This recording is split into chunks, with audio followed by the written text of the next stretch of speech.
अपने महापुरुषों का नमक खा के उनके साथ गद्दारी करेंगे तो आने वाली पीढ़ी आपको गद्दार ही कहेगी।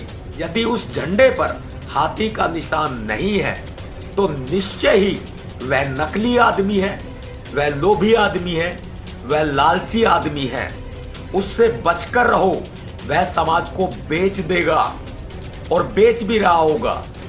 बहुजन समाज पार्टी को अगर वोट ना दे सको तो अपने हाथों को कटवा लेना। हमने बहुजन समाज पार्टी को, बहन कुमारी मायावती जी को खुला और बिना शर्त समर्थन किया है। बहन कुमारी मायावती जी और बहुजन समाज पार्टी को वोट देकर मान्यवर साहब काशीराम जी के सपने को साकार करें। साथियों, क्रांतिकारी जय भीम, जय भारत, नीला सलाम, जय संविधान, भीम सेना जिंदाबाद। क्रांतिकारी जय भीम, जय वीर तेजा जी, जय बाबा रामदेव, जय महाराणा। साथियों, राजस्थान के दौरे पर हूं। आप सभी को भली भांति मालूम है, सोशल मीडिया के माध्यम से आपको मालूमात चल गया है। मैं कुछ जानकारी विशेष तौर पर देना चाहता हूं। इससे पहले 2 से 4 बातें आपके सामने शेयर जरूर करूंगा। वो बातें क्या हैं? गांठ बांध लेना, बिल्कुल कान खोल करके सुन लेना। महापुरुषों ने ये सम्मान का जीवन दिलाने के लिए बहुत बड़ी बड़ी कुर्बानियां दी हैं, अपने परिवार तक को त्याग दिया है।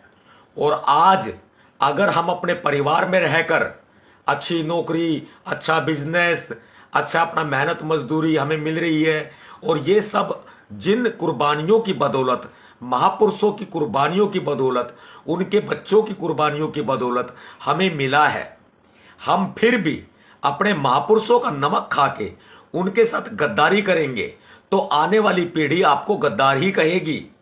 ध्यान रखना, मान्यवर साहब काशीराम जी ने बहुजन समाज पार्टी का निर्माण करते हुए साफ तौर पे कह दिया था कि मेरे जाने के बाद मेरा नाम लेकर के नीला झंडा लेकर के आएंगे।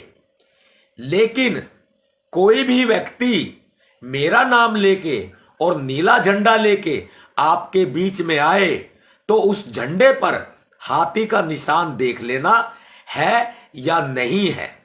यदि उस झंडे पर हाथी का निशान नहीं है तो निश्चय ही वह नकली आदमी है, वह लोभी आदमी है, वह लालची आदमी है। उससे बचकर रहो, वह समाज को बेच देगा और बेच भी रहा होगा। मैं किसी के ऊपर कटाक्ष नहीं कर रहा, ना मैं किसी की बुराई कर रहा हूं और ना मैं किसी की टांग खिंचाई कर रहा हूं। मैं सिर्फ मान्यवर साहब काशीराम जी, जो हमारे महापुरुष है, उनके द्वारा कही गई बात को आपको याद दिला रहा हूं। बहुजन समाज पार्टी के अलावा किसी अन्य को वोट देने से पहले अपने हाथों को कटवा लेना। बार बार कहते हो ना कि हम वोटर लिस्ट से नाम कटवा लेंगे। वोटर लिस्ट से नाम कटवाने की जरूरत नहीं है। बहुजन समाज पार्टी को अगर वोट ना दे सको तो अपने हाथों को कटवा लेना। बहुत कड़वी बात कह रहा हूं मैं आपको। और जिन्होंने महापुरुषों की कुर्बानियों को नहीं पढ़ा, मान्यवर साहब काशीराम जी की कुर्बानियों को नहीं पढ़ा, वो पढ़ लो। मान्यवर साहब काशीराम जी ने चमचा युग किताब लिखी है। उस चमचा युग किताब को खोलो और उसको पढ़ो। कितनी बड़ी बड़ी लाखों रुपए की बात कही है मान्यवर साहब काशीराम जी ने। यह बात मुझे आपको बतानी थी और मैंने भरपूर तरीके से आपको बात बताई। अब मेरी बात सुनिए ध्यान से। मेरा है राजस्थान दौरा और इसके बाद फिर आऊंगा, पहले भी आता रहा हूं। और मैंने आपको बताया है कि राजस्थान और मध्य प्रदेश, दोनों प्रदेशों में हमने बहुजन समाज पार्टी को, बहन कुमारी मायावती जी को खुला और बिना शर्त समर्थन किया है। बहन कुमारी मायावती जी और बहुजन समाज पार्टी को वोट देकर मान्यवर साहब काशीराम जी के सपने को साकार करें। यह हम आप सभी का कर्तव्य है।